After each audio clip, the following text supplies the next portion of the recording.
тргнува Цветановски, до него е веднаш кај Димов и пенал за Вардар. Веднаш реакција, како што брзо реагираше судијата Смоковски, кој сега и турнат, влечен од фудбалерите на Академија Пандев, така во ист момент реагира и фудбалерите од Струмица. Овде некој жолт картон ќе има, да видиме дали имаше пенал. Контакт мислам дека имаше сигурно, но дали имаше доволно интензитет. Цветановски ќе дојдеше во посет на таа топка затоа што се градеше.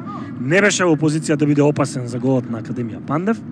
Ќе ја имаше топката во свој посет, бегаше од 16-етникот, жолтиот картон е за Илиев.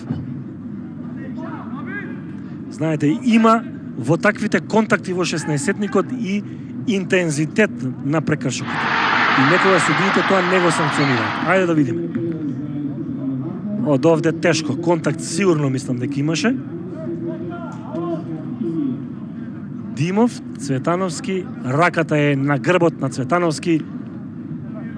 Сме видели и за помалку пенал, сме видели и за повеќе да не е пенал. Вака од овој агол на гледање, колку што беше она чиста позиција за Вардара, не беше офсет, мислам дека ова беше фаул со премалку интензитет. Во секој случај. 77 минута, пенал за Блажевски. Шанса за Вардар.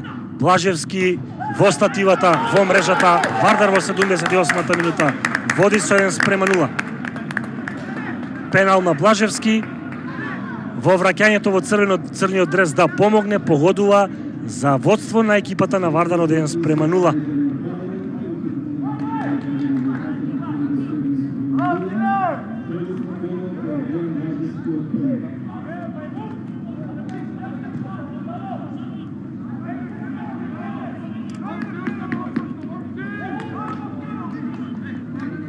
Практично без игра, без некаква иницијатива или притисок, Вардар со играч повеќе, еве го користи пеналот.